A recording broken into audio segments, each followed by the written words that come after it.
Hey, what's up, everybody? I wanted to make a video documenting this system I'm working on because, well, I've been working on it for a while and it's pretty complex and I wanted to document it. So it was between making a video and writing a technical document, so, you know, here I am. So basically, I'm making a system for managing logistics with create trains, and I want to basically be able to import and export items from stations and trains, right? So I want to be able to have a network of stations with some sort of recipe at each one that uh, converts inputs into outputs and exports into a train. This mod pack is create astral, but in theory, I want to make the system pretty generic so that it works as long as you have computer craft and create. So yeah, basically this system I've iterated it a little bit. First time I thought about doing this, my idea was to do what I do in Satisfactory, which is basically having trains where each platform in the train has a different item. Oh, maybe zombie. So, for example, you would have like a train carrying iron, water, and I don't know, sticks. And then you would pull up to the station, and the station would take those things, sort them, right, store them, and then export something else back to the train. And everything would work beautifully. And sometimes you might have stations that need to receive or deposit items with multiple trains. So you would have like a many to many mapping of materials in each train to materials that stations need. And I thought about that system for a while, but it turns out it's not really doable, at least with the set of mods that I have here. And the main issue is the mapping from platforms to inputs here, because basically, if you have several different types of items, it means it's pretty complex to map from the platform to the storage. And you might think, surely it can't be that bad. You can just take the items out, filter them, put them into the storage, and then put the remaining stuff back in. And I mean, every part of that is doable except putting them back in, because, well, there's a lot of variables. There's a lot of things that can go wrong, especially like, when you have buffers and, things might not fit right back in. And yeah, like I thought about it for a while. Basically, the best way you can try to do it is by, instead of having create belts to transfer items, you can use computer craft directly, because you can connect computers to inventories through routers and stuff. But that's also not great because uh, basically, at least in this version of Create, these portable storage interfaces are not real inventories. I don't really know a whole lot about modding, so I'm not sure exactly why they don't work with the inventory interface that Computer Craft has. Well, sorry, this is CC tweaked, not Computer Craft, but yeah, they don't work. So you can't directly interact with these. That doesn't mean you can't do the system, because it's still possible for you to quickly extract everything that's in the train, put it into a chest or some other buffer, talk with that chest with your software, and then once you're done, you put everything back in the train. You could do that. That actually would work. But it's more expensive because then you need to still have like all the computer hardware. So you still need to have like your routers, your cables, all that, plus a bunch of create belts and you know shenanigans to get them running fast enough that you're not wasting time. And I didn't want to do that system because it's just kind of a mess. So instead, I thought about it for a while, and I mean, played on and off. In a few months, I came up with pretty good idea. And I started drawing up diagrams, and this is, this is where I'm at. I mean, this is an early iteration of the system. And basically, the idea is that every train that comes in has only one type of item. So for example, this train pulls up with gold ingots, right? Then what I do is that immediately when a train pulls up into a station, I detect whether that train is here to withdraw or to deposit, right? So I do that using the first bogey of the train has a chest that has one item in it, right? And then I'm using a content observer to compare what item it has, right? So in this case, I'm comparing against precision mechanism. See, this is a precision mechanism factory. So I'm checking if there is a precision mechanism, I emit a redstone signal through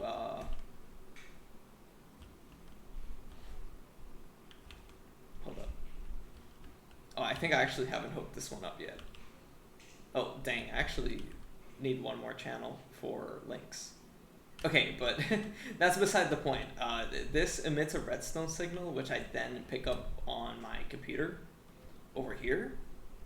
And my computer knows this train is here to collect, right? Because this train has a precision mechanism, and this is the precision mechanism factory.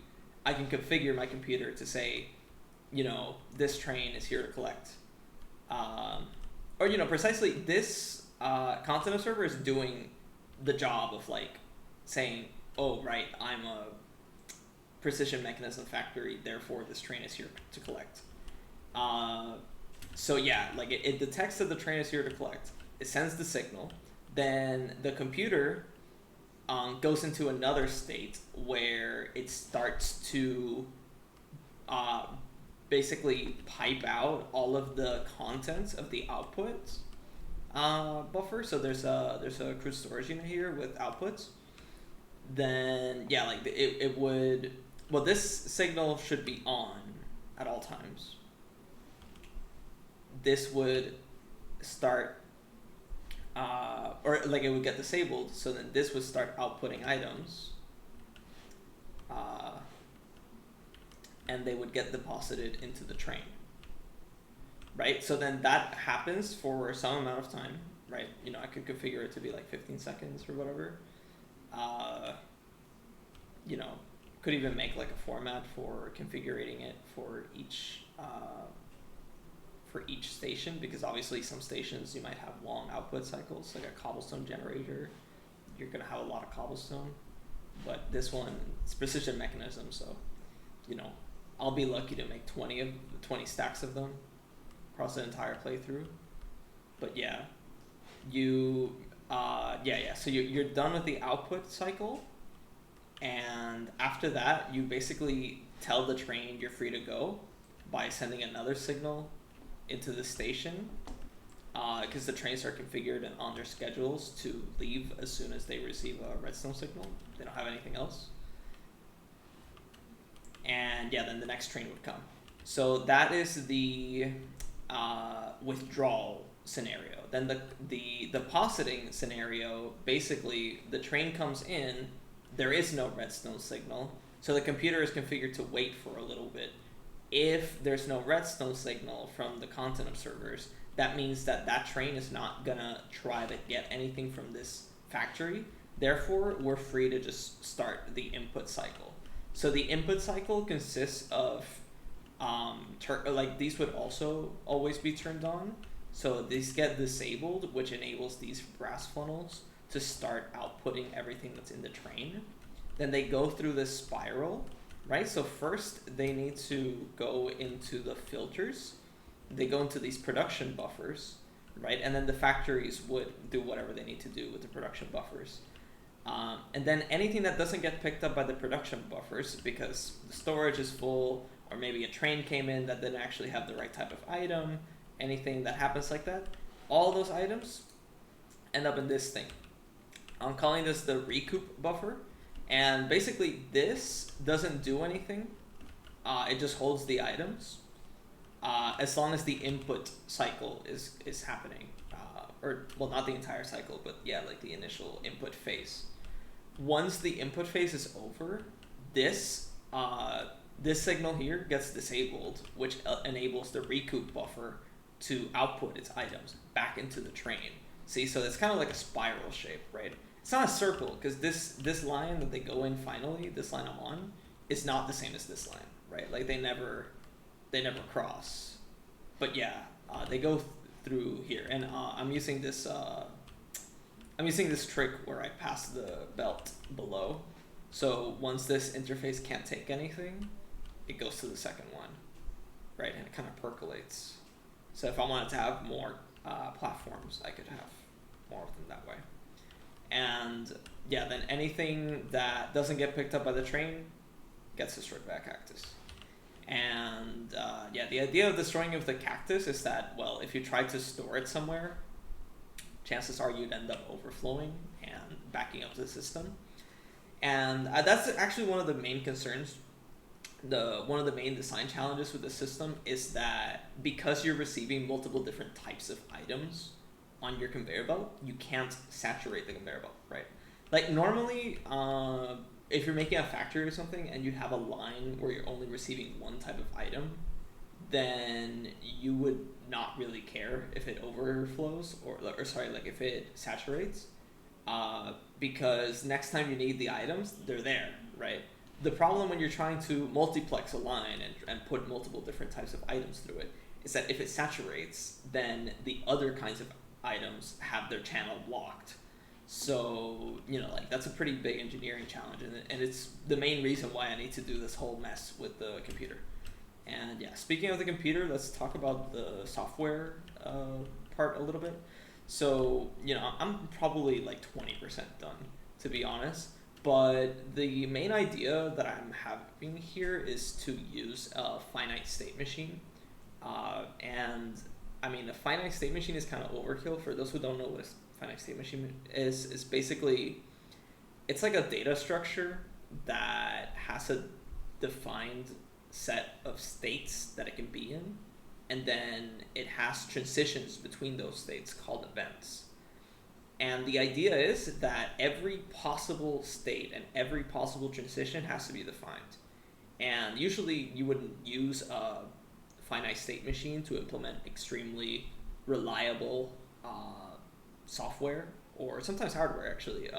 Your computer CPU has a finite state machine inside of it called the control circuit that actually tells the CPU what to do. So yeah, like a finite state machine is like a very, very specific way of you know, encoding a state and transitions. So yeah, like I'm using that finite state machine, and my idea, which I'm still, you know, it's half cooked, is basically using redstone events as the transitions. And yeah, I mean, I already mapped out the finite state machine, should be on screen right now if I remember to edit this. And yeah, like the idea is I can implement the behavior that I explained using those redstone signals. And yeah, I mean, to debug, I have it, you know, I mean, this is actually what would happen in the scenario where a train comes to collect something. So from this is all the states are written from the station's POV. So I'm inactive until a train comes in, and then I'm waiting for the signal, right? Waiting for the signal from the content observers. Because remember, we have to determine if the train is here to pick something up or to deposit. So yeah, wait for the signal. Oh, I get the collection signal, so I'm going to start outputting, right? And then if you remember, when we output, all we have to do is output, right? Like we don't have to do anything else. So after that, we switch back to inactive. And when we switch into inactive, we would send the signal for the train to leave at leisure. So yeah, I mean, basically this system is, yeah, I'm trying to make it as robust as possible. And like the main reason why I went with this design is that, well, in CC Tweaked and the original Computer Craft, whenever your computers get unloaded, they lose everything, right? Like all their computation state gets lost. But they do have a file system, which means that you can encode where you were in the program into a file, you have to constantly update that file.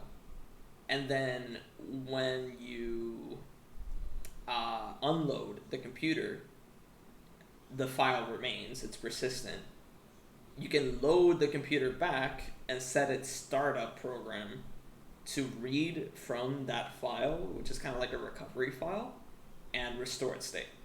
And the nice thing about a finite state machine is that it's really, really easy to recover into where you were in the finite state machine, right? So it's kind of like, I don't care too much about the state, because the state is a single string that tells me like, oh, I'm in the output state. So yeah, like I just transition straight into that output state. I turn on all the redstone signals that are supposed to be turned on. And yeah, like that just works,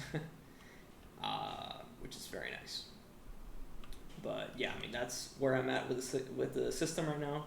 I wouldn't be too surprised if I put this up publicly and someone's like, oh, I actually know about this guy that did the same thing you're doing but better, right? Because I'm sure this is something that a lot of people have thought about. And I mean, I guess the natural implementation of something like this is you would probably want to use AE2 instead of create for the item transfer and logistics. But in my defense, in this mod pack, AE2 is like insanely hard because you gotta go to like, let me see. I guess that's not too bad, but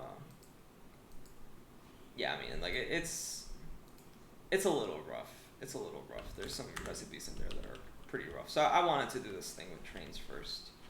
But yeah, hopefully this is insightful and you can get something from this video. If there's something that I didn't explain or something about the design that's unclear and someone wants to know, feel free to leave a comment. And yeah, that'll be that. Thank you.